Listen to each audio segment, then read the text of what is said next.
ಎಲ್ರಿಗೂ ನಮಸ್ಕಾರ. ನಾನು ನಿಮ್ಮ ಗೌಶಿತ್ ರೆಡ್ಡಿ. ಇವತ್ತು ರೈತರಿಗೆ ಸಂಬಂಧಪಟ್ಟಂತ ಒಂದು ಒಳ್ಳೆ ವಿಡಿಯೋವನ್ನು ಹಂಚ್ಕೊಳ್ಳೋಕೆ ನಾನು ನಿಮ್ಮೊಂದಿಗೆ ಬಂದಿದ್ದೇನೆ. ಅದೇನಪ್ಪ ಅಂದ್ರೆ ಪ್ರಧಾನಮಂತ್ರಿ ಫಸಲ್ ಬಿಮಾ ಯೋಜನೆ. ಪ್ರಧಾನಮಂತ್ರಿ ಫಸಲ್ ಬಿಮಾ ಯೋಜನೆ ಎಲ್ಲಿ ಸಲ್ಲಿಸಬಹುದು ಅರ್ಜಿಯಪ್ಪ ಅಂದ್ರೆ ಗ್ರಾಮೀಣ ಸೇವಾ ಕೇಂದ್ರ. ರೈತರು ತಾವು ಹತ್ತಿರದ ಗ್ರಾಮೀಣ ಸೇವಾ ಕೇಂದ್ರಗಳಿಗೆ ತೆರಳಿ ಅಲ್ಲಿ ಬೆಳೆ ವಿಮೆಯನ್ನ ಯಾವ್ಯಾವ ಬೆಳೆಗಳಿಗೆ ನೀವು ವಿಮೆಯನ್ನು ಮಾಡಿಸ್ಲಿಕ್ಕೆ ಸ್ಟಾರ್ಟ್ ಆಯ್ತಪ್ಪ ಅಂದ್ರ ಹೆಸರು, ಸೂರ್ಯಕಾಂತಿ, ಹುರುಳಿ, ಸಜ್ಜೆ, ಮೆಕ್ಕೆಜೋಳ, ಶೇಂಗಾ, ತೊಗರಿ, ಎಳ್ಳು, ಅಲಸಂದೆ, ಜೋಳ, ಹತ್ತಿ ಇನ್ನಿತರ ಹಲವಾರು ಬೆಳೆಗಳಿಗೆ ವಿಮಾ ಸೌಲಭ್ಯ ಈಗಾಗಲೇ ಚಾಲ್ತಿಯಲ್ಲಿ. ಯಾವ್ಯಾವ ದಾಖಲಾತಿಗಳು ಒಯ್ಯಬಹುದಂದ್ರೆ ತಾವು ತಮ್ಮ ಆಧಾರ್ ಕಾರ್ಡ್, ಪಹಣಿ, ಪಾಸ್ಬುಕ್ ಮತ್ತು ಮೊಬೈಲ್ ಈ ಎಲ್ಲ ದಾಖಲಾತಿಗಳನ್ನು ಹೋದ್ರೆ ಅಲ್ಲಿ ತಾವು ಬೆಳೆ ವಿಮೆಗೆ ಅರ್ಜಿ ಸಲ್ಲಿಸಬಹುದು. ಅರ್ಜಿ ಸಲ್ಲಿಸಲಿಕ್ಕೆ ಗ್ರಾಮೀಣ ಸೇವಾ ಕೇಂದ್ರದಲ್ಲಿ ಒಂದು ಫಾರ್ಮೆಟ್ ಅನ್ನು ಕೊಡ್ತಾರೆ. ನಿಮ್ ಕಡೆ ಈ ರೀತಿಯಾಗಿರ್ತಕ್ಕಂಥ ಒಂದು ಫಾರ್ಮೆಟ್ ಅನ್ನು ಕೊಡ್ತಾರೆ. ರೈತರು ತಾವು ತಂದಿರುವಂತಹ ಎಲ್ಲ ದಾಖಲಾತಿಗಳನ್ನ ಅದರಲ್ಲಿ ಎಂಟ್ರಿ ಮಾಡಬೇಕು. ಯಾವ ರೀತಿ ಅಂದ್ರೆ ತಾವು ಯಾವ ವರ್ಷ ಮತ್ತು ದಿನಾಂಕ, ಜಿಲ್ಲಾ, ತಾಲೂಕು, ಹೋಬಳಿ ಮತ್ತು ಬೆಳೆ ಹೆಸರು, ಅಕೌಂಟ್ ನಂಬರು ಮತ್ತು ಆಧಾರ್ ಕಾರ್ಡ್ ನಂಬರು ಇನ್ನಿತರ ಎಲ್ಲಾ ಮಾಹಿತಿಗಳನ್ನು ಅದರಲ್ಲಿ ನೀಡಿ ಕೊನೆಗೆ ರೈತರು ಸಹಿ ಮಾಡಿ ಗ್ರಾಮೀಣ ಆಪರೇಟರ್ಗಳಿಗೆ ಒಂದು ಫಾರ್ಮೆಟ್ ಅನ್ನು ಕೊಟ್ಟರೆ ಅವರು ತಮ್ಮ ಬೆಳೆಗೆ ವಿಮೆಯನ್ನ ಸಲ್ಲಿಸಲಿಕ್ಕೆ ಅರ್ಜಿಯನ್ನು ಸಲ್ಲಿಸ್ತಾರೆ. ಆನಂತರ ರೈತರು ಎಲ್ಲಾ ಅರ್ಜಿಯನ್ನು ಸಲ್ಲಿಕೆ ಪ್ರಕ್ರಿಯೆ ಪೂರ್ಣಗೊಂಡ ನಂತರ ಕೊನೆಗೆ ಸ್ವೀಕೃತಿ ಪತ್ರವನ್ನು ತೆಗೆದುಕೊಳ್ಬೇಕಾಗುತ್ತೆ. ಇದು ಕಡ್ಡಾಯ. ರೈತರ ಹತ್ರ ಕಡ್ಡಾಯವಾಗಿ ಆ ಒಂದು ಸ್ವೀಕೃತಿ ಪತ್ರ ಇರಲೇಬೇಕು. ಆ ಒಂದು ಸ್ವೀಕೃತಿ ಪತ್ರದಲ್ಲಿ ಕೊನೆಗೆ ರೈತರು ನೋಂದಾಯಿಸಿರುವಂತ ಅಕೌಂಟ್ ನಂಬರ್ ಇರುತ್ತೆ, ಅದು ಕರೆಕ್ಟ್ ಇದೆಯಲ್ಲ ಕೂಡ ನೋಡ್ಕೊಳ್ಬೇಕು.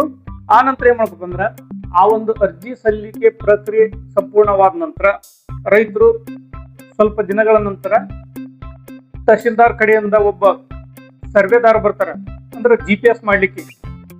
ಆ GPS ಅನ್ನ ರೈತರು ಕಡ್ಡಾಯವಾಗಿ ತಾವು ಯಾವ ಬೆಳೆಯನ್ನು ಬೆಳೆದಿರೋ ಅದ ಬೆಳೆಗೆ GPS ಮಾಡಿಸ್ಲೇಬೇಕು. ತಮ್ಮ ಹೊಲದಲ್ಲಿ ಆ ಬೆಳೆ ಇರಲೇಬೇಕು ಅಂದಾಗ ಮಾತ್ರ ನಿಮ್ಗ ವಿಮೆ ಸೌಲಭ್ಯ ಸಿಗುತ್ತೆ. ಸರ್ ಒಬ್ಬೊಬ್ರು ಕೇಳ್ತಾರ, ಸರ್ ನಾವು ಬೆಳೆದಿರ್ತಕ್ಕಂಥ ಬೆಳೆ ಒಂದು GPS ಮಾಡ್ಕೊಂಡು ಬೇರೆ ಬೆಳೆಯನ್ನ ಎಂಟ್ರಿ ಮಾಡಿಬಿಟ್ಟಿದಾರ, ಅದನ್ನ ಹೆಂಗ್ ಪರಿಶೀಲಿಸ್ಬೇಕ್ರಿ, ನಮ್ಗೆ ಗೊತ್ತಾಗಂಗಿಲ್ಲ, ಅವ್ರು ಯಾವಾಗ ಬಂದ್ ಮಾಡಿದಾರೋ GPS ಗೊತ್ತಾಗಂಗಿಲ್ಲ ನಮ್ಗ, ಈ ರೀತಿ ಕೇಳ್ತಾರ. ಅಲ್ಲಿ ನೀವೇನ್ ಮಾಡ್ಬೇಕಪ್ಪ ಅಂದ್ರ GPS ಆಗಿ 7 ದಿನದಲ್ಲಿ ನೀವು ಬೆಳೆ ದರ್ಶಕ ಆ್ಯಪ್ ಅನ್ನು ಡೌನ್ಲೋಡ್ ಮಾಡ್ಕೊಂಡು ನಿಮ್ ಸರ್ವೆ ನಂಬರ್ ಎಂಟ್ರಿ ಮಾಡಿದ್ರೆ ಅದ್ರಾಗ GPS ಮಾಡಿರ್ತಕ್ಕಂಥ ವ್ಯಕ್ತಿ ಹೆಸರು, ಅವ್ರ ಮೊಬೈಲ್ ನಂಬರು ಮತ್ತು ನಿಮ್ಮ ಯಾವ ಬೆಳೆಯನ್ನ ಎಂಟ್ರಿ ಮಾಡ್ಯಾನ ಅದು ಅದರಲ್ಲಿ ಕಾಣುತ್ತೆ. ನಿಮ್ಮ ಬೆಳೆ ಸರಿಯಾಗಿ ಐತಂದ್ರ ಓಕೆ, ಇಲ್ಲ ಅಂದ್ರ ನೀವು ಅದರಲ್ಲಿ ಏನ್ ಮಾಡ್ಬೇಕಂದ್ರ ನೀವು ಅಬ್ಜೆಕ್ಷನ್ ಮಾಡಬಹುದು. ಮತ್ತೆ ನಿಮ್ದು GPS ಆಗುತ್ತೆ, ಇನ್ನೊಂದ್ಸಲ GPS ಮಾಡ್ಲಿಕ್ಕೆ ಬರ್ತಾರ. ಈ ರೀತಿಯಾಗಿರ್ತಕ್ಕಂಥ ನೀವು ಅದನ್ನ ಬೆಳೆಯನ್ನ GPS ಕರೆಕ್ಟ್ ಮಾಡಿಸ್ಬೇಕಾಗತ್ತ. ಆ ನಂತರ ಸರ್ ಈಗ ನಮ್ದು ಅಲ್ಲೇ ಕಟಾವಿಗೆ ಬಂದ್ಬಿಟ್ಟಿರ್ತೈತಿ ಬೆಳಿ, ನಾವ್ ಯಾವ ರೀತಿಯಾಗಿ ನಾವು ಇನ್ನೊಂದು 15 ಒಂದು 20 ದಿನದಲ್ಲಿ ಬೆಳೆ ಕಟಾವು ಮಾಡ್ತಾ ಇರ್ತಾರೆ.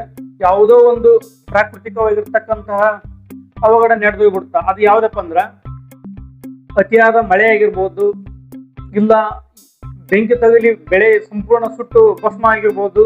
ಈ ರೀತಿಯಾಗಿರ್ತಕ್ಕಂತಹ ಒಂದು ಅವಘಡ ಏನಾದ್ರು ಸಂಭವಿಸ್ತಂದ್ರ 48 ಗಂಟೆಗಳಲ್ಲಿ ನೀವು ಅರ್ಜಿ ಸಲ್ಲಿಸಿರ್ತಾರಲ್ಲ ಗ್ರಾಮೀಣ ಆಪರೇಟರ್ಗಳು, ಅವ್ರ ಹತ್ರ ಒಂದು ಹೆಲ್ಪ್ ಲೈನ್ ನಂಬರ್ ಇರುತ್ತೆ.